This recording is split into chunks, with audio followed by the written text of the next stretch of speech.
শেরে বাংলায় কে ফজলুল হক সাহেব মরহুম বলছিলেন, আমার কাজকর্মে যদি হিন্দুরা খুশি হয় তো বুঝবি মুসলমানের বিষ মারতেছি আমি। কথা কয় না? আমার কাজকর্মে যদি হিন্দুরা খুশি হয় বুঝবি যে আমি মুসলমানের বিষ মারি।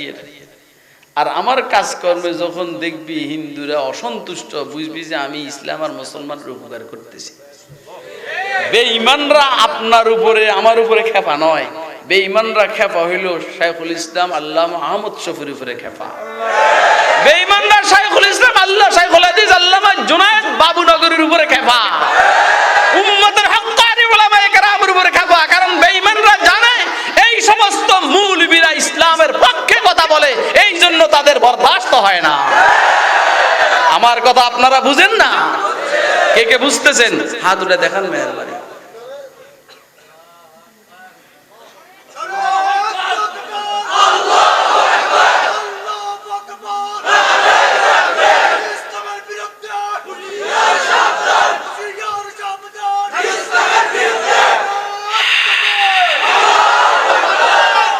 نحمده ونستعينه ونستغفره ونؤمن به ونتوكل عليه ونعوذ بالله من شرور أنفسنا ومن سيئات أعمالنا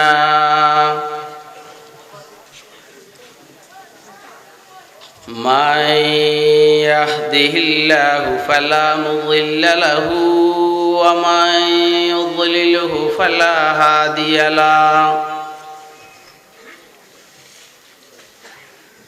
ونشهد أن لا إله إلا الله وحده لا شريك له ونشهد أن سيدنا وسندنا ومولانا محمدا عبده ورسوله أرسله بالحق بشيرا ونذيرا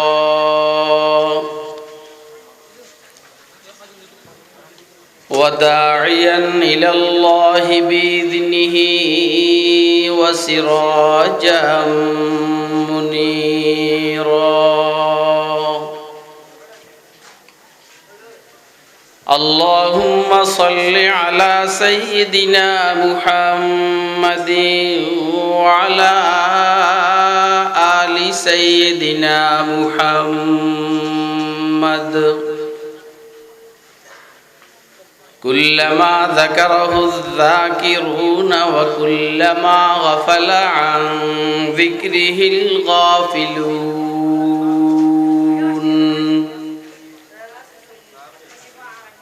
اللهم صل على سيدنا محمد وعلى آل سيدنا محمد كما صليت على إبراهيم وعلى آل إبراهيم إنك حميد مجيد اللهم بارك على سيدنا محمد وعلى آل سيدنا محمد كما باركت على إبراهيم وعلى آل إبراهيم إنك حميد مجيد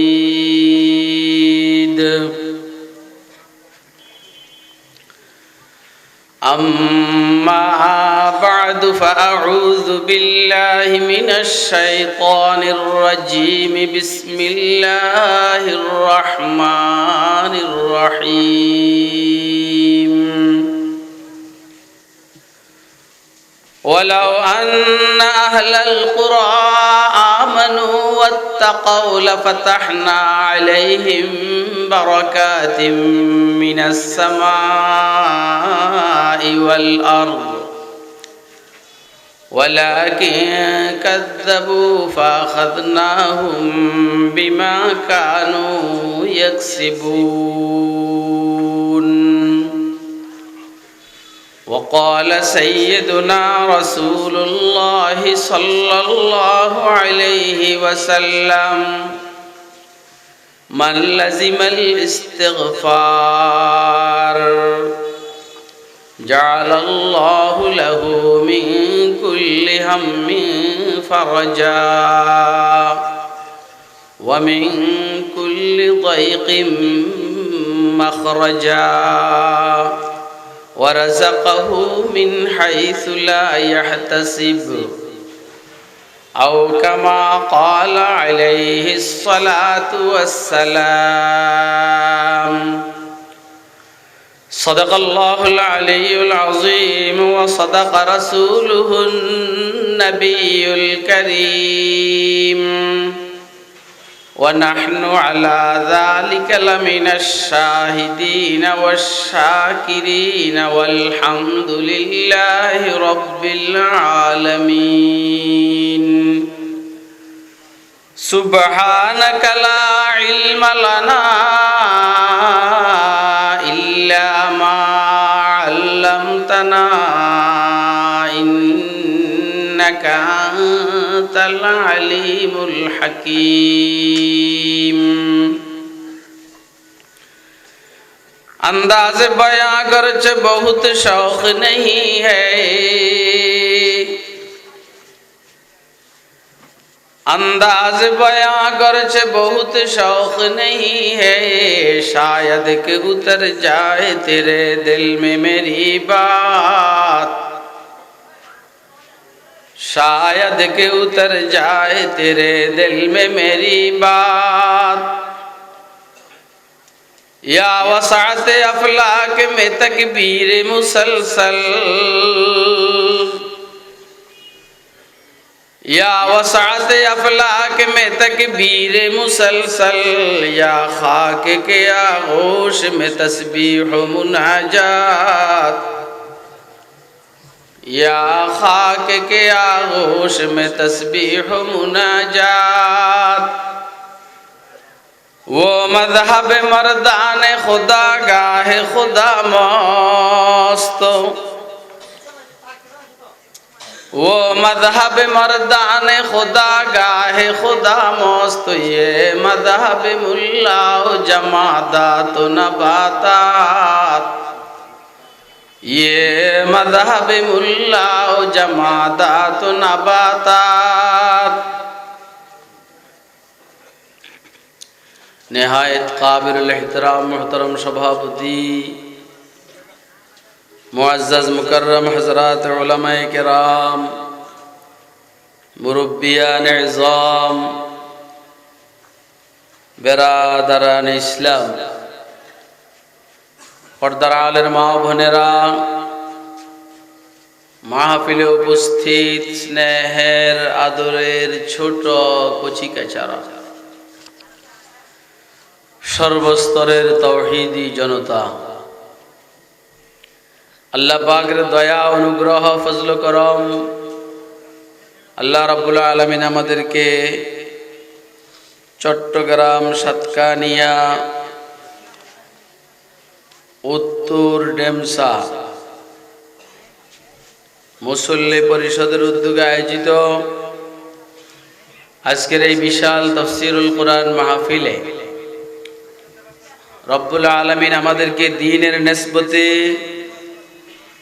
दावत व तबलीगेर निस्बते कुरान मजीद एवं सुन्नाह शरीफेर निस्बते उम्मतेर उलामाए केरामेर जबान थेके किछु कथाबार्ता शुनबो एवं আমল करब এই নিয়তে রব্বুল আলামিন আমাদেরকে এখানে আসার বসার তৌফিক দান করেছেন। তো আমরা বলিষ্ঠ কণ্ঠে একবার আল্লাহ পাকের শুকর আদায় করি আলহামদুলিল্লাহ। আমি আপনাদের সামনে কোরআনে মাজিদ থেকে একটি আয়াতে কারিমা তেলাওয়াত করেছি। এবং পেয়ারা নবী হযরত মুহাম্মদুর রাসূলুল্লাহ সাল্লাল্লাহু আলাইহি ওয়াসাল্লামের বড় গুরুত্বপূর্ণ একখানা হাদিস শরীফ আপনাদের সামনে পাঠ করেছি। আল্লাহ রাব্বুল আলামিন তার গোলামকে তৌফিক দান করলে এই আয়াতে শরীফা এবং এই হাদিস শরীফকে সামনে নিয়ে কিছু কথা আরজ করার চেষ্টা করব ইনশাআল্লাহ। আমাদের আজকের এই বৈঠকের আলোচ্য বিষয় হইল বরকত কাকে বলে। বরকত কি? আপনারা এখন তো সব ইউটিউবে ঢুকে গেছে, তারপরেও সামনাসামনি শুনলে ভিন্ন রকম। বরকত কাকে বলে? বরকত বরকত জিনিসটা কি? কিভাবে বরকত আসে জিন্দেগিতে? বরকত কেন নষ্ট হয়? কি ভাই, আপনারা কি কথা শুনতেছেন? ঠান্ডা মাথায় শুনবেন, ঠান্ডা মাথা, হাউকাউ না। আজকালকে যে ওয়াজ করে তার মানসিকতা হইল আমি ওয়াজ করুম যেন পাবলিক স্লোগান দেয়, আর পাবলিকের মানসিকতা হইল স্লোগান বাইর হয় না। বুঝলেন? কামের কাম কথার কথা যেগুলো এগুলা হয় কম। কেবল কেমনে আমি আমাকে প্রকাশ করব এই মানসিকতাটা বেশি থাকে। আমাদের সবার জিন্দেগিতে বরকতের দরকার। কিসের দরকার জানেন তো? আপনারা ছোটবেলায় শুনছেন, আমিও শুনছি। আমার আম্মায় যখন ভাতের পাতিল ভাত ডালতেন তো বলতেন বিসমিল্লাহ মা বিবিহার ফাতেমার বরকত, এভাবে বলতেন। অবশ্য এটা ওই শিয়াদের থেকে আসছে, মা বিবি ফাতেমার বরকত। বরকত হবে কার? বিসমিল্লাহ ওয়ালা বলেন না, বিসমিল্লাহ ওয়ালা। কিন্তু ওইখানে বলতেন আমার মা, আমার আম্মা আব্বা আলহামদুলিল্লাহ দুজন আছেন। মজা মজা মজা, তো অনেক মজা। আল্লাহ দুজনের হায়াতের মধ্যে সুস্থতার সহিত ঈমান জিন্দেগীর সহিত বরকত দান করেন। বরকত বড় দামি। সবার জিন্দেগিতে বরকত দরকার নেই? কার কার দরকার আছে দেখি হাত তুলে দেখুন। আপনাদের কার কি দরকার আমার জানা নাই, আমার বেশি দরকার। সবার দরকার আছে নি? তাহলে বরকত কিভাবে আসবে এই কথাগুলো আমাদের শোনার দরকার আছে না নাই? অনেকে বিবাহ করে 2, 4, 5, 7 বছর হয়ে গেছে, বাচ্চা কাচ্চা হয় না, তার মানে কি রে? অনেকে ব্যবসা বাণিজ্য করে কোটি কোটি টাকার মালিক, বরকত নাই। সারা দিন কাজ করে বাসার বাজার করার পয়সা হয় না, তার মানে বরকত নাই। কথা কয় না? তাইলে বরকত এমপি সাহেব এমপি গিরি করে টাকা ইনকাম করে, মগর হইনির হোলার জীবনে বরকত নাই। কথা কয় না? বহুত টাকা ইনকাম করে ফকিন্নির বলে, আমার বরকত নাই। কারণ বরকত থাকলে ও আর আর কত বরকত নাই। দিন ইলাইলে তো বরকত নাই। থাকবে না। এইখানে অনেক মানুষ আছেন, আপনারা বা আমরা এই পর্যন্ত 1 খতম কোরআন শরীফ পড়তে পারি নাই। আসেনি? কথা কয় না? আছে না?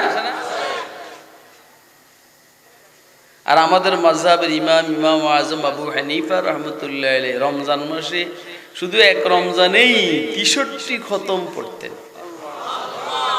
আরে সুবহানাল্লাহ কোন না? সুবহানাল্লাহ বললেই তো লাভ। আপনি সুবহানাল্লাহ বলেন যে এটা লাভ কি আপনার না আমার?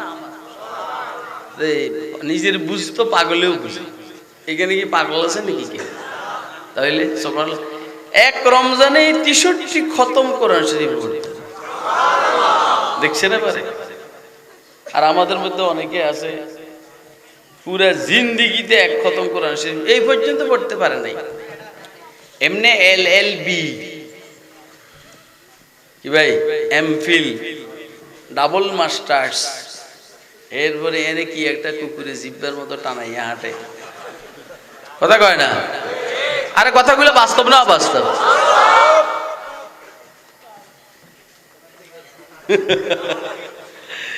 আপনারা বহুত শখ করে আমরা দাবাত দিয়েছেন, রাজধানী ঢাকার থেকে আইসে এনে হাইফাই একটা ওয়াজ দিব, আমাকে এত হাইফাই ওনার সময় নেই। ইমাম আজম আবু হানিফা রহমতুল্লাহ আলাইহি একদিন ওনার ছেলেদেরকে বলছেন যে আমার ঘরের এই কোণায় অন্তত তোমরা কোনো গুনাহ করবে না। ছেলেরা বললেন যে বাবা অন্য কোণার কথা বললেন না, কর্নার কথা বললেন না, এটার কথা বললেন কেন? কই যে বলছি এই জন্য যে অন্য কর্নারও গুনাহ করা জায়েজ নাই, কিন্তু বিশেষ করে এই কোণার কথা এই জন্য বলছি যে তোর বাপে ঘরের এই কোণার মধ্যে 5000 খতম কোরআন শরীফ করেছে। কত খতম বলেন না? 5000 খতম করেছে। দেখছেন বরকত নাই এটা? আমি যদি জিজ্ঞেস করি আজকে ফজর হইতে এই পর্যন্ত এই 5 ওয়াক্ত নামাজ জামাত না এমনি কে কে পড়ছেন, একটু হাত উঠাই দেখান। ফজর হইতে এই পর্যন্ত 5 ওয়াক্ত নামাজ গেছে, জামাত বাদ দেন, এমনি পড়ছেন 5 ওয়াক্ত, কে কে হাত উঠাই দেখান। সবাই পড়ছে? তারপরেও কিছু হাত উঠে না, আর ওই সাইডে তো হাত উঠে নাই। এই জন্য তারা ইচ্ছাকৃত ওটি রুমে ঢুকে না। এটা কিন্তু ওটি রুম, চতুর্দিকে বাউন্ডারি, উপরে সামিয়ানা, এর বাহিরে হইল ওটি রুমের বাইরে, মানে অপারেশন থিয়েটার। এরা ইচ্ছাকৃত এখানে দাঁড়াইছে যেন উল্টা পাল্টা শুরু হইলে দৌড় মারুন লাগে।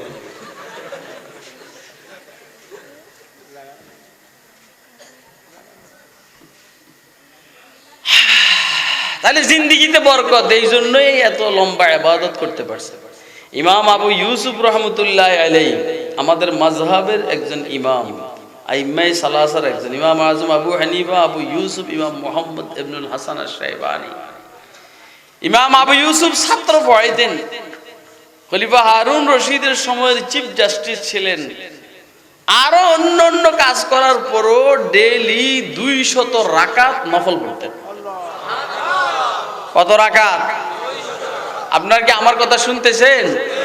কে কে শুনতেছেন? একটু দয়া করে হাত উঠে দেখান তো। আর আমি বলছি এটা সহজ, আপনারা শুনছেন সহজ। ডেইলি 200 রাকাত শুধু নফল পড়ছেন ইমাম আবু ইউসুফ রহমতুল্লাহ। এর এক সময় কেমনে পাইছে কোন?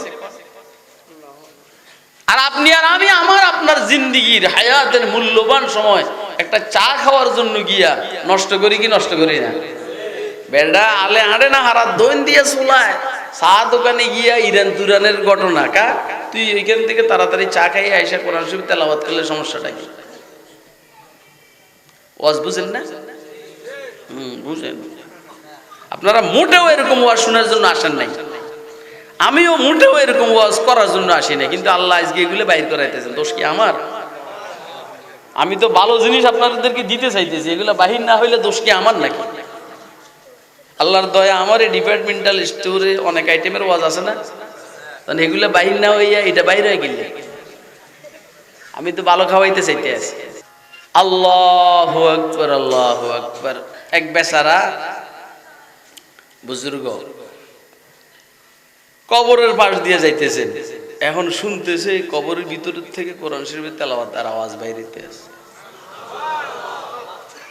আপনি জীবনে শুনছেন না? না, কারো কবর পাশে দিয়ে যাইতে মাইরের আওয়াজ, কোরআন শরীফ তেলাওয়াত শুনছেন? सुनते सुनते नगमा आए महफिले बिदअत को, सुनते सुनते नगमा आए महफिले बिदअत को, कान भरे हो गए दिल बदमजा होने को है, कान भरे हो गए दिल बदमजा होने को है। आजे बाजे गान शुना, कैसेट शुना কান দেন দা হইয়া গেছে, দেন দা, কথা কয় না? কবরেরটা কি শুনবো, উপরে যে মৌলবীরা ওয়াজ করে সেটাও শুনে না। দেখছো, কথা কয় না। আরে কবরেরটা তো দূরের কথা, উপরে যে উম্মতের হক্কানি ওলামায়ে কেরাম বয়ান করে সেটাও শুনে না। আজীব অবস্থা। কি মৌলবী, কি ডাক্তার, কি সব একরকম হয়ে গেছে। আর মৌলবী এখন সরকারি দালালি করতে করতে আরো শেষ হয়ে গেছে। কথা কয় না কেন? মৌলবী তো এখন সরকারের দালালি করতে করতে শেষ হয়ে গেছে। মাল নাই, কি নাই? আমরা, আমার কথা বুঝেন না?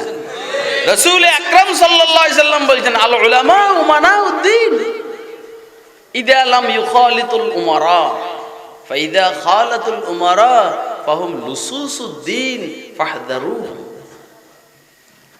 একদিকে হুজুর বলছেন ওলামায়ে কেরাম পয়গম্বরদের উত্তরসূরি। কথা কয় না? ওলামায়ে কেরাম কার উত্তরসূরি? সব ওলামায়ে কেরাম। কথা কয়? সব ওলামায়ে কেরাম পয়গম্বরের উত্তরসূরি? হুজুর বলছেন ওলামারা দ্বীনের আমানতদার, দ্বীনের রক্ষক, দ্বীনের মুহাফিজ, ইসলামের মুহাফিজ। ইদা লাম ইউখালিতুল উমারা, যদি বড় বড় নেতাদের সাথে না মিশে। বড় নেতা হইল সব সরকারের সাথে, কারণ এখানে মাল আছে, নেতাও আছে। কথা কয় না কেন? উলামায়ে কেরাম দ্বীনের আমানতদার। ইদা লাম ইউখালিতুল উমারা, যদি নেতাদের সাথে না মিশে, নেতা মানে বড় বড় নেতা। ফাইদা খালাতুল উমারা, হ্যাঁ যদি নেতাদের সাথে মিশে, ফাহুম লুসুসুদ্দিন, এরা দ্বীনের লুচ্ছা, দ্বীনের চোর, দ্বীনের ডাকাত। ফাহদারুহুম, এদের থেকে বাঁচো, এদেরকে মৌলবী বইল না, এরা দ্বীনের জন্য ক্ষতিকর। না না না না, এটা কি আমি বলছি না রাসূল বলছে? আরে বলে না, কে বলছে? এখন কি মৌলবী, কি অ্যাডভোকেট, কি ব্যারিস্টার, সব শেষ হয়ে গেছে। হায় হায় হায় হায় হায়। এই বেচারা কবরস্থানের পাশ দিয়ে যাইতেছেন, কবরের ভিতরে থেকে কিসের তেলাওয়াত শোনে? কোরআনের তেলাওয়াতের আওয়াজ তার কানে আসছে। আপনি বুঝলেন কান কত মজবুত।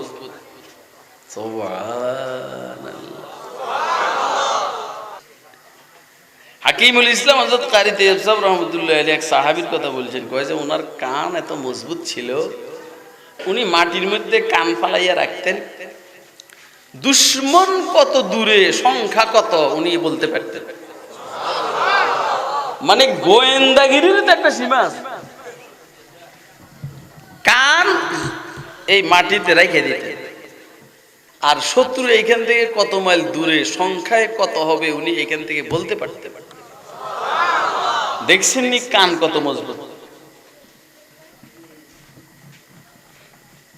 এখন কবরের ভিতর থেকে কোরআন মাজিদের তেলাওয়াতের আওয়াজ শোনা যায়।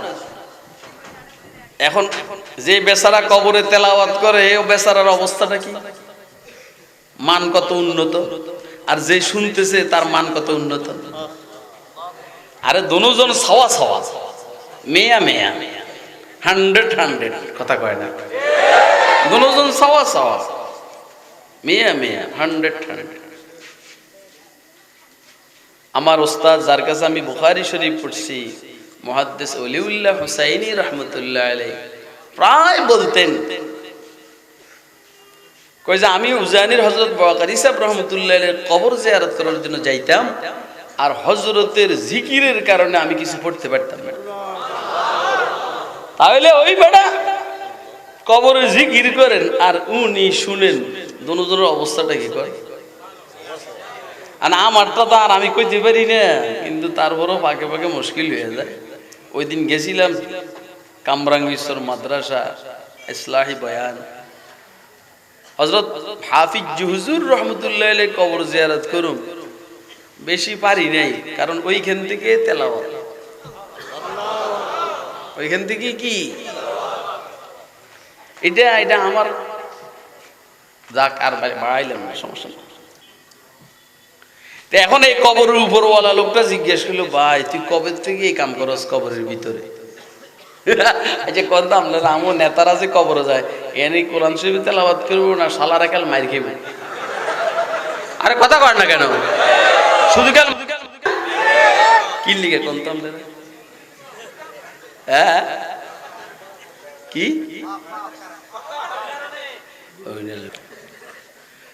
খলিফাতুল মুসলিমিন সাইয়েদনা ওমর রাদিয়াল্লাহু তাআলা আনহুর ইন্তেকালের 1 বছর পরে ওনাকে স্বপ্নে দেখতেছেন হযরত আব্বাস ইবনে আব্দুল মুত্তালিব রাদিয়াল্লাহু তাআলা আনহু, রাসূলের চাচা, স্বপ্ন দেখতেছেন হযরত ওমর কবরের মাটি, শরীরের মাটি ঝাড়া দিয়া এই সোজা হইয়া বসছেন, আল্লাহ আল্লাহ বসছেন। বুঝেন নাই এই কথাটা? বুঝেন নাই আপনারা? মারা গেছেন 1 বছর আগে, আর আজকে স্বপ্নে দেখতেছেন আব্বাস ইবনে আব্দুল মুত্তালিব। ওনারা জিজ্ঞেস করেন যে আপনি 1 বছর আগে মারা গেলেন আর কবরের মাটি ঝাড়া দিয়ে এই মাত্র বসছেন, ব্যাপারটা কি? কয় যে আমি 10 বছর যে রাষ্ট্র চালাইছি এটার হিসাব দিতে দিতে 1 বছর লাগছে। তো পরে জিজ্ঞেস করছেন হযরত আব্বাস ইবনে আব্দুল মুত্তালিব রাদিয়াল্লাহু তাআলা আনহু, আমরা যে হিসাব নিচে আপনার থেকে অডিট করলো, অডিটের রিপোর্ট কি? রিপোর্ট হলো সাওয়া সাওয়া, লা লি ওয়ালা আলাইয়া, আমার পক্ষেও যাই নাই বিপক্ষেও যাই নাই, কোন রকম জান বাঁচছে। যারা দেশের crore crore dollar, crore crore billion trillion dollar চুরি করে বিদেশে পাড়ি জমায় বলেন এবং 15-20 বছর পর্যন্ত রাষ্ট্র চালাইতেছে, এদের হিসাব দিতে কত বছর লাগবে? কবরে কি তেলাওয়াত করবো না কেবল মারি খাইব? কথা কয় না? আপনারা আমার কথা বুঝেন না? কে কে বুঝতেছেন দেখি হাতুড়ে দেখাতে হবে।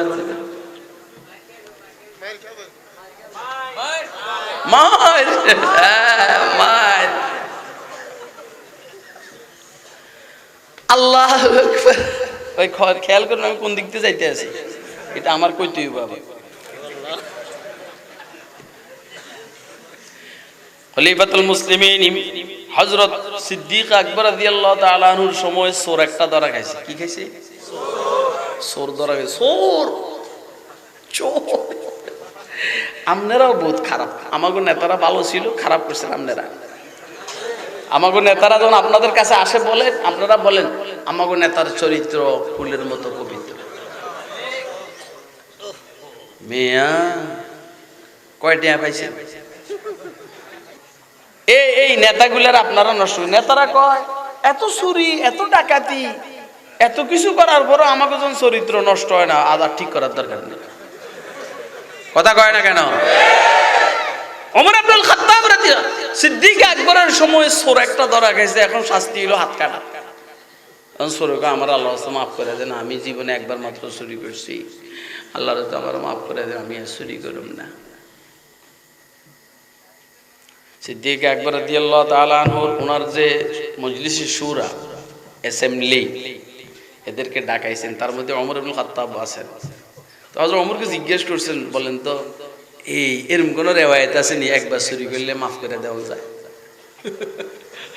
হযরত ওমর বলেন এরকম কোন রেওয়ায়েত নাই, বাকি আমার তাজরিবা হইল কমপক্ষে 3 বার চুরি না করলে ধরা খায় না। দেখছো এরা কথা বুঝে না। এরকম কোন রেওয়ায়েত পাই নাই যে একবার চুরি করলে মাফ করন যাইব।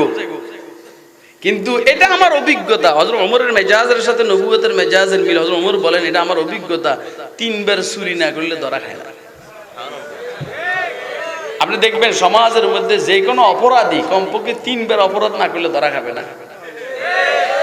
এখন যে কিছু রাজনীতিবিদ ধরা খাইছে, আপনি I am very very sorry, এদিন বহুত 2 নম্বরই করার পরে ধরা খাইছে। কথা কয় না কেন? সাইয়েদনা ওমর রাদিয়াল্লাহু তাআলা আনহু যখন এই কথা বলছেন, তখন এর হুকুম হইল হাত কাটার, হাত কেটে দিছে। আলী রাদিয়াল্লাহু তাআলা আনহু জিজ্ঞেস করেন, হাত তো একবার কাইটাই ফেলাইছে, আর তো কাটার সুযোগ নাই, তো এখন তুই অপরাধ স্বীকার করলেও সমস্যা নাই, কত এর আগে কয়বার চুরি করছিস? এতে কয় 21 বার। 21 বার কয়বার বলেন না? কয়বার? মাফ করবেন এই যে সমস্ত নেতাদের বিরুদ্ধে ক্লেম আর সবাইয়ের ব্যাপারে ক্লেম, এদিন এই কমপক্ষে 20 বার 21 বার চুরি করার পরে ধরা খাইছে। এখন কবরের ভিতরে তেলাওয়াত নি করবো না, কাল মাইর খেয়ে কিভাবে লিখে রাখে কবরে, কিভাবে লিখে রাখে। এইখানে আমাদের নেতা চিরনিদ্রায় শায়িত, আমাদের এই নেতা এখানে চিরনিদ্রায় শায়িত। আমি বলি চির মাইর খাওয়ায় ব্যস্ত। কথা কয় না কেন? ওয়াজ কি বুঝে আরম্ভ করছেন? এইটা ওয়াজের স্যাম্পল, ওয়াজ না। ওয়াজ তো আল্লাহ করাইলে কখন করে, যখন করাইবেন তখন। আল্লাহু আকবার। দোস্ত আহবাব, কবরের ভিতরে থেকে কোরআন মাজিদের তেলাওয়াতের আওয়াজ শুনছে আল্লাহর বান্দা। জিজ্ঞেস করলো কতদিন থেকে এখানে তেলাওয়াত করেন? উত্তর দিয়েছে কতদিন থেকে তেলাওয়াত করে এটা তো আমার স্মরণ নাই, বাকি আমি এই কবরের ভিতরে এই পর্যন্ত 5000 খতম কোরআন শরীফ তেলাওয়াত করেছি। কয় হাজার খতম বলেন? কয় হাজার? দেখছি আসলে ডেকি আসমানে গেলেও বাড়াবান। আমাদের নোয়াখালীর কথা আছে, ডেকি আসমানে গেলেও বাড়াবান। যার যে কাম, যে সে যেইখানে যাবে সেইখানেই কাম করবে। শুরু করে ধরে ধরে আমি মিয়া জেলখানাত পাঠান, হিয়ানে যে ডাকাইতে যাবে। আরে কথা কয় না কেন? আর আল্লাহ ওয়ালা আহলুল্লাহদেরকে আপনি যখন জেলখানায় পাঠান, এরা নিজেরা আরো আল্লাহ ওয়ালা বাইরে যায়, এরপরে অন্যদেরকে আল্লাহ ওয়ালা বানায়। আজীব কথা, আজীব কথা। আমাদের হযরত ফকিহুল আসর রশিদ আহমদ গঙ্গুহি রহমতুল্লাহ আলাইহি একবার ইংরেজের সময় জেলখানায় গেছে। আমাদের মুরব্বীরা জেলখানায় গেছে, চুরি করে যায় না, দ্বীনের নেসপতে কথা বলার কারণে দুশমনরা জেলখানায় পাঠাইছে। কথা কয় না? হ্যাঁ। আল্লাহু আকবার। দোস্ত আহবাব, ইংরেজ জজ রায় দিছেন, কয় যে এখন আপনি বাসায় যাইতে পারেন, আপনার ছুটি, মামলা খালাস। রশিদ আহমদ গঙ্গুহি রহমতুল্লাহ আলাইহি বলছেন আমি এখন জেলখানার থেকে বের হব না। খুব বুঝবেন, খুব বুঝবেন কেন বের হবেন না, আপনাকে তো খালাস দিয়ে দিলাম। রশিদ আহমদ গঙ্গুহি বলছেন আমি একটা লোকের কোরআন শরীফ সবক পড়ানি আরম্ভ করছি, এটা শেষ হওয়া ব্যতীত আমি বাইর হব না। আমি একটা লোকের কোরআন শরীফের সবক দিয়েছি, তাকে পূর্ণ কোরআন শরীফ শিক্ষা দেওয়া ব্যতীত আমি জেলখানার থেকে বের হব না। এরে ভাই, কথা বুঝেন আপনারা? কিমতে খুদ हर दो आलम गुफ्ताई नरखे बाला कुन के अरजानी हुनूस। कीमत खुद हर दो आलम गुफ्ताई नरखे बाला कुन के अरजानी हुनूस। আল্লাহু আকবার। কয় যে আমি 5000 খতম করেছি কোরআন শরীফ এই কবরের ভিতরে। এটা শোনার সাথে সাথে উপরওয়ালা লোকটা বলল সুবহানাল্লাহ। কি বলছে? সুবহানাল্লাহর কথা তো, সুবহানাল্লাহ বলার কথা না।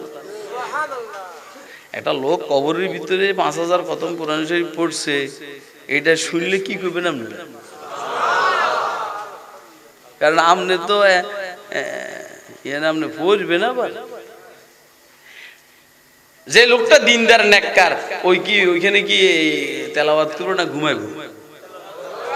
না না, ওরা বলবো না নাম কানাওমাতিল আরুস, নতুন দুলানের মতো নাকে তেল দিয়ে ঘুমাও।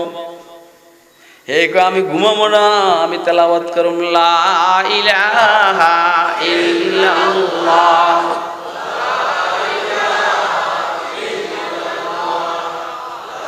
शहर में लगता नहीं सहरा से घबराता है दिल। शहर में लगता नहीं सहरा से घबराता है दिल।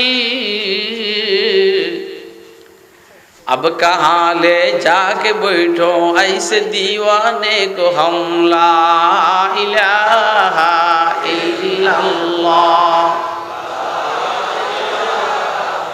কামে আসবো, কামে আসবো। জবান বন্ধ কেন? এটা চালু চালু চালু দেখলে সুবিধা। চালু থাকলে সুবিধা। লা ইলাহা ইল্লাল্লাহ। शहर में लगता नहीं सहरा से घबराता है दिल, अब कहाँ ले जाके बैठो ऐसे दीवाने को हम। ला इलाहा इल्लल्लाह।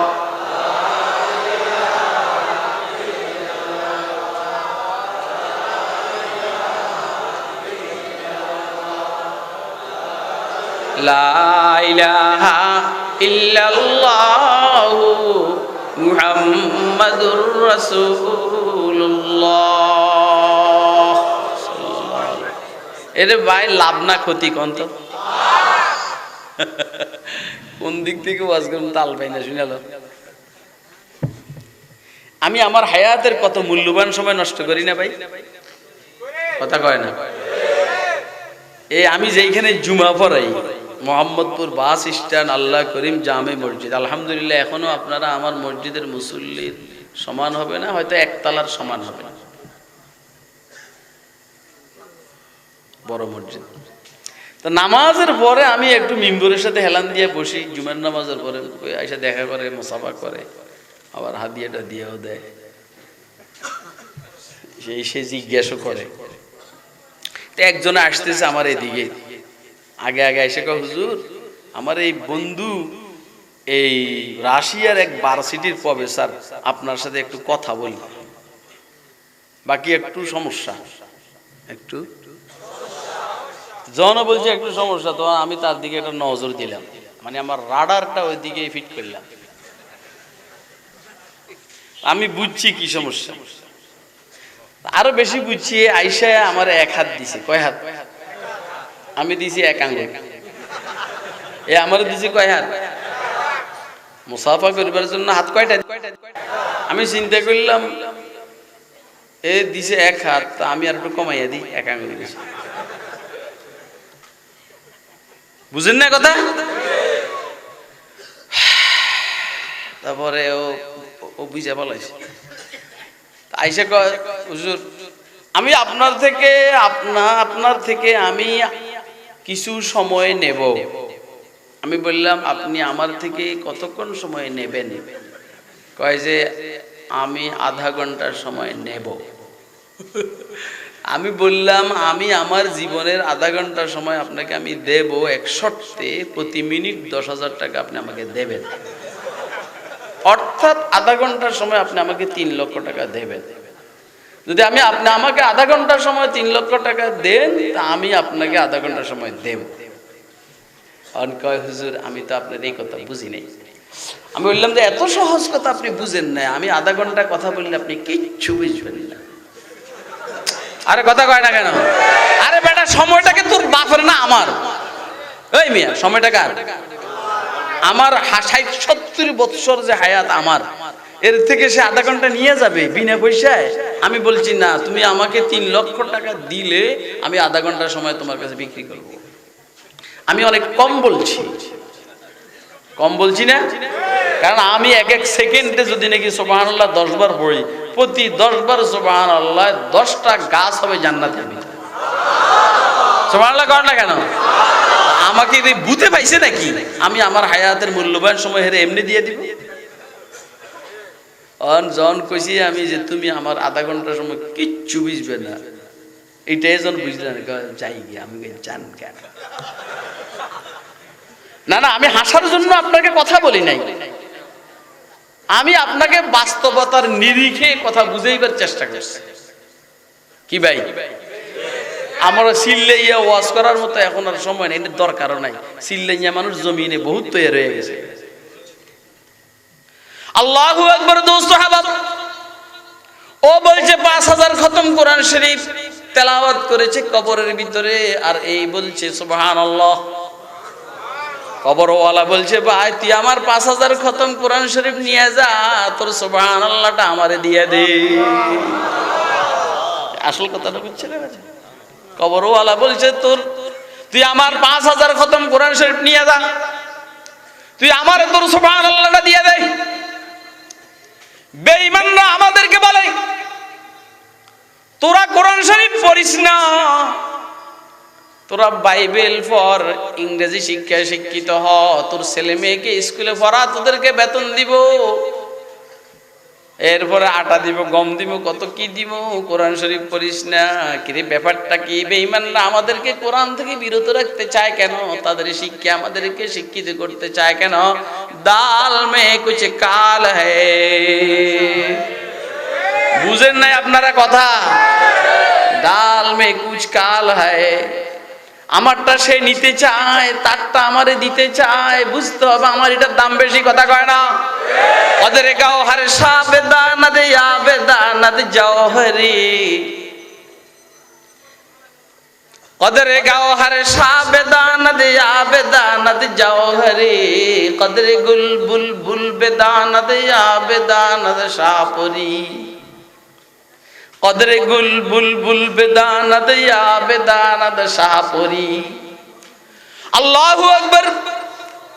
কেউ ইংরেজি শিক্ষায় শিক্ষিত হইলে বেঈমানদের কষ্ট হয় না, কেউ অ্যাডভোকেট হইলে বেঈমানদের কষ্ট হয় না, কেউ ব্যারিস্টার হইলে বেঈমানদের কষ্ট হয় না, কেউ ইঞ্জিনিয়ার হইলে বেঈমানদের কষ্ট হয় না, কেউ দাড়ি ছাইছলে বেঈমানদের কষ্ট হয় না, মেয়েরা বেপর্দা চললে বেঈমানদের কষ্ট হয় না। যখন মাদ্রাসা শিক্ষায় শিক্ষিত হতে চলে বেঈমানদের কষ্ট হওয়া আরম্ভ করে। ব্যাপারটা কি? ব্যাপারটা হলো এইখানেই বেঈমানদের ষড়যন্ত্র নিহিত। কদরে গওহর সাবেদানাদ আবেদানাদ জওহরি, কদরে গুল বুলবুল বেদানাদ আবেদানাদ শাহপুরি। বুঝেননি না? আসলে বুঝেননি। ওই শেরে বাংলায় কে ফজলুল হক সাহেব মরহুম বলছিলেন, আমার কাজকর্মে যদি হিন্দুরা খুশি হয় তো বুঝবি মুসলমানের বিষ মারতেছি আমি, কথা কয় না? আমার কাজকর্মে যদি হিন্দুরা খুশি হয় বুঝবি যে আমি মুসলমানের বিষ মারি। আর আমার কাজকর্মে যখন দেখবি হিন্দুরা অসন্তুষ্ট বুঝবি যে আমি ইসলাম আর মুসলমানের উপকার করতেছি। বেঈমানরা আপনার উপরে আমার উপরে খেপা নয়, বেঈমানরা খেপা হইল শাইখুল ইসলাম আল্লামা আহমদ শফির উপরে খেপা। বেঈমানরা শাইখুল ইসলাম আল্লাহ শাইখুল হাদিস আল্লামা জুনায়েদ বাবুনগরের উপরে খেপা, উম্মতের হক্কানি উলামায়ে কেরামের উপরে খেপা। কারণ বেঈমানরা জানে এই সমস্ত মৌলবীরা ইসলামের পক্ষে কথা বলে, এই জন্য তাদের বরদাস্ত হয় না। আমার কথা আপনারা বুঝেন না? কে কে বুঝতেছেন হাত উঠে দেখান মেহেরবানি।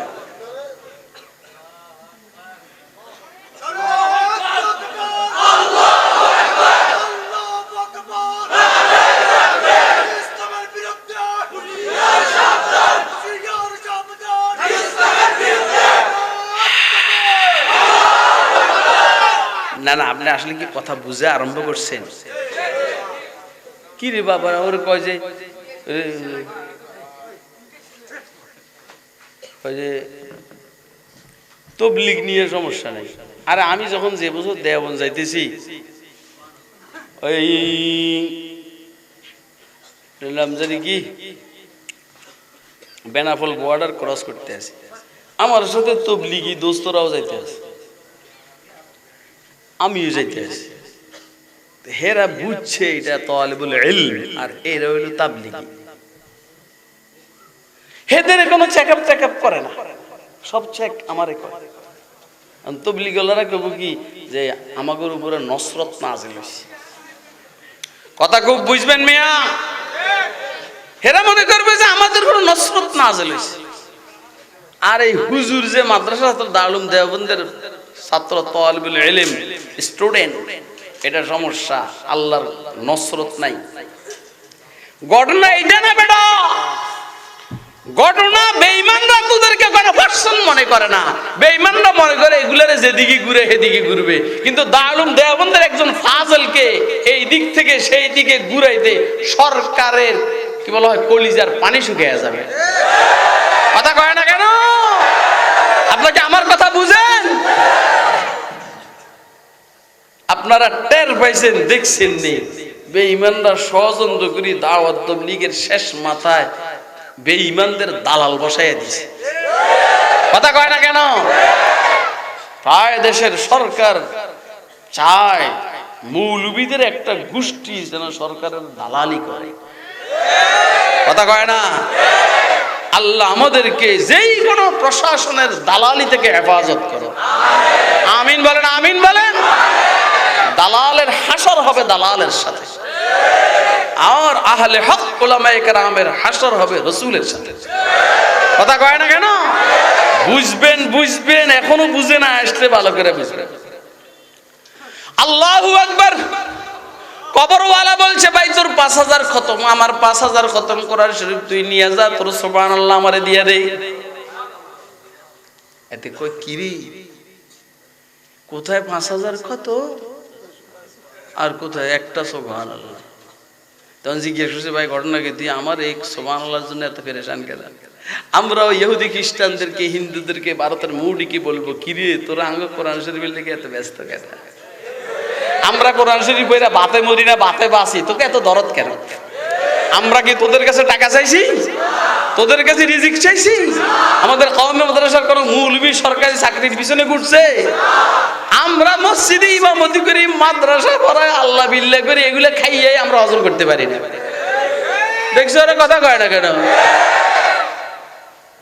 আপনার বিশ্বাস হয় না? কি পরিমাণ খানা আল্লাহ খাবান আর কি পরিমাণ হাদিয়া আল্লাহ। আমার সাথে আমি তো নালায়েক মানুষ, আমার সাথে গুইলেও আপনি অস্থির হয়ে যান, বাবুরে কি রে। এগুলা এখানে তো মাহফিলে এগুলা বলার কথা না। এই যে 5 কিলো টুপি এখন আমার যেটা মাথায়, এরকম 198টা টুপি আছে আমার আল্লাহ গনছি। ওই দিন গাড়িতে হিসাব করছি, 198টা আমার হিসাব মতো আছে, 198টা টুপি। রিজিকের জিম্মাদার কে? বলেন কে? আল্লাহ। বুঝেন না কথা? আপনারা কইতে খাবেন, ফকির নির্ভলা কইতে খামো, তোর জিজ্ঞেস করে খামো।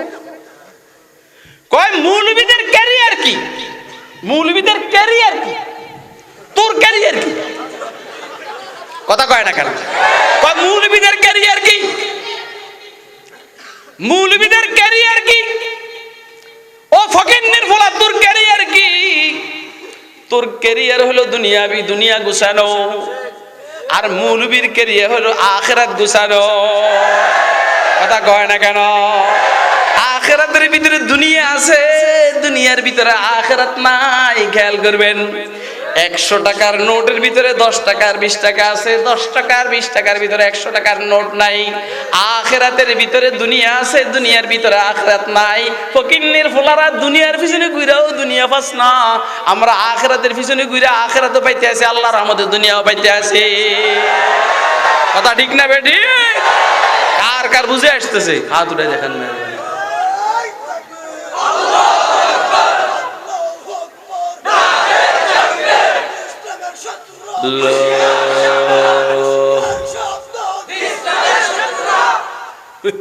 এটা কি ওয়াজ হইতে আছে না কি হইতে আছে আমি বুঝতে আছি না।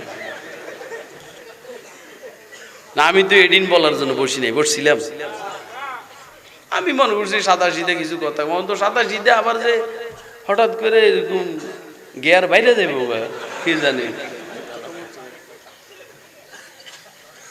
কয় যে তোর আমার 5000 খতম নিয়ে যা, তোর সুবহানাল্লাহটা আমারে দিয়ে দে। এখন ওই জিজ্ঞেস করে, ভাই ঘটনাটা কি, তুই আমার সুবহানাল্লাহর পিছনে লাগছিস কি লাগে? কয় তুই একবার সুবহানাল্লাহ পড়ছস, এটার বেতন আছে, আর আমি যে 5000 খতম পড়ছি আমার সাইরে নাও বেতন নেই। কারণ কবরের ভিতরে আমল করলে সওয়াব আছে নি? ওরে কথা কয় না কেন? আর দুনিয়াতে আমল করলে। এই জন্য আল্লাহ আমাদের এই সময়ের মধ্যে বরকত দান করো। আমি আপনাদেরকে বরকত বুঝাই দিয়ে কোন দিক জানি চলে যাইতেছে আল্লাহ ভালো জানেন, যে কেউ জিন্দিগিতে 1 খতম কোরআন শরীফ পড়তে পারে নাই, আর আরেকজনে 5000 খতম এক কোণার মধ্যে পড়ছে। হ্যাঁ, 2 রাকাত 4 রাকাত নামাজ পড়তে পারি না। ইমাম আবু ইউসুফ রহমতুল্লাহ সব নামাজের সব ইবাদতের পরে 200 রাকাত নফল করতে। না আল্লাহ তুমি আমাদের সবার জিন্দেগিতে বরকত দান করো, আমিন বলেন আমিন।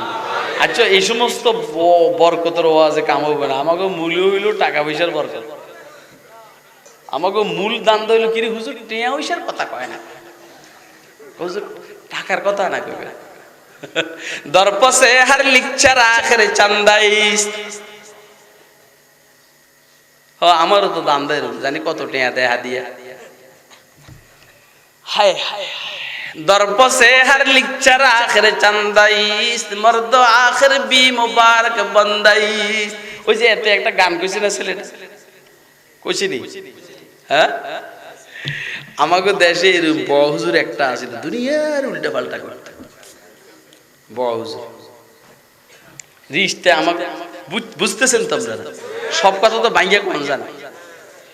তো এই দুনিয়ার উল্টা পাল্টা করতো। তো আমি তখন হেদায়েতুন নাহবে পড়ি, ভিতরে গেঞ্জি উপরে রুমাল গাদ দিয়া গেরাইমা ফুডানি দেয়া বাজারে গেছি। গেরাইমা ফুডানি এই কথা যেন বলছি, গ্রামে তো কত ধরনের পিঠা ফুডানি হুজুররা করে, রুমালের এমনি দেয় এমনি দেয়। শহর গিয়ে ফুডানি রুমাল। তো গেছি, যাইয়া হের দফতরে ঢুকছি, কইলাম নানা এ আমনে যে এগুলা করেন এটা কি আসলে? এই যে মিষ্টি খান কয়জনে মিলা দাঁড়ান, এরকম এটা কি বুঝেন? বুঝতেছেন? নানা আসলে কিচ্ছু নাই, কোনো কোরআন হাদিসে নাই, ওই সংসার চালাইবার লেগে এটা বাপ ধরছে। আপনারা আমার কথা বুঝেন না? এই যে যদি কোথাও এদিকে নাই এরকম যদি থাকে, আপনি বুঝবেন যে এদের সংসার চালাইবার লেগে আপনি করে ভুল বুঝাইয়া 20-25 জন মানুষ এর পাশে ঘুরায়। তো গড়ে 20-25 দিন পরে যে আপনি 100 টাকা করে দেন, তো মোটামুটি তার সংসার চলে। আমার নানা হয়তো রিস্তায় আমার বললো, রে ভাই আসলে অন্য কিছু এগুলো কোরআন হাদিসে নাই, তোরা যেগুলা কস এটাই ঠিক, তোগুলো তো আমরা এলেম কালামে পারি না। তো ওই সংসার চালাইবার লাগে কিছু পাগল ছাগলের আঙুল আগে ঘুরে, বুঝেন না? দেখবেন এক একজন কি বড় বড় আল্লামা, সুবহানাল্লাহ, পুরা মজমার মধ্যে মানুষ 20 জন 30 জন। আজকে এদিকে আসতে একখানে মাগরিবের নামাজ পড়বো, এর সামনে 5-7 জন, রোডের পাশে মসজিদ, 5-7 জন তার সামনে এই একদম দস্তুর মতো বয়ান শুরু করছে। আমি বাবা ইয়ানো তো মাইর কেমন লাগবো, গেলে চলো আরেক মসজিদে যাই। দরপসে হার লিকচার আখের চান্দাইস, মর্দ আখের বি মুবারক বন্দাইস। এই সব দান্দার পিছনে মূল হলো টাকা। কথা কয় না কেন? এই সব দান্দার পিছনে মূল টাকা। হাল দুনিয়া রাব পুরসি দম্মানাজ পর জানে, গুপ্তে আখা বিস্তে আবাদিস্তে আফসানায়ে, बाज़े गुफ्तम हाले आकस गो के दिल दरवाए बबस्त, गुफ्ते आगो लिस्ते यादे बिस्ते या दीवाने। आय हाय हाय रे, কোন দিক থেকে ওয়াজ করব তাল পাইতে আসি না। ইমাম আমাদের মুরব্বী হযরত আশরাফ আলী থানভী রাহমাতুল্লাহ 2800 কিতাব লিখছেন। কত কিতাব লিখছেন বলেন না? 2800 কিতাব। তার মধ্যে এলাউ সুনান ধরেন 12-14 ভলিউমের। আরবরা এই কিতাব দেখে মাথা খারাপ হয়ে গেছে, মাথা খারাপ হয়ে গেছে। আজমের লোক হিন্দুস্তানি মৌলবী এরকম কিতাব লিখতে পারে, আর এই এরকম মৌলবীরে এদিনে কয় কাফের। এত গমত মুসলমানের থেকে এরকম কাফের বালা। কথা কয় না কেন? আমরা আমার কথা বুঝেন নাই? এই আমি একজনের কাফের কইলাতে কাফের হয়ে যাব? কাফেরের কুফুরির কাম করলে কি হবে? যেমন কাদিয়ানিরে আমি কাফের বললেও কাফের, না বললেও কাফের। আরে কথা কয় না কেন? কাদিয়ানিদেরকে আমি কাফের বললেও কাফের, না বললেও কি বলেন? কাদিয়ানিরা কাফের কাফের কাফের কাফের, আমি বললেও কাফের, না বললেও কাফের। কিন্তু হযরত গঙ্গুহিরে যদি কাফের বলেন, কাফের হইব? হ্যাঁ, আমি করি বিএনপি, আপনি কোন আপনি আওয়ামী লীগ, আমি আওয়ামী লীগ হয়ে যাবো? আপনি করেন আওয়ামী লীগ, আমি করি বিএনপি, আপনি বিএনপি হয়ে যাবেন? বুঝেন নাই কথা?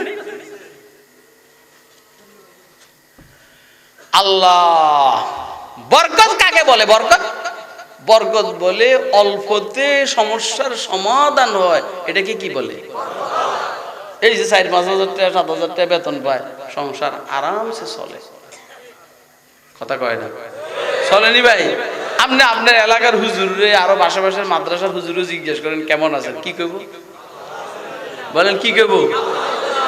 কিন্তু আপনার জন আরেকজন জিজ্ঞেস আপনি কি করেন? ভাই জানেন লাজের কি পরিমাণ হইনি রোলা লাগে, ভিক্ষা করবে। একটা লোকের মাসে 20 লক্ষ 30 লক্ষ টাকা ইনকাম, হেরে আপনি জিজ্ঞেস করেন কেমন আছে?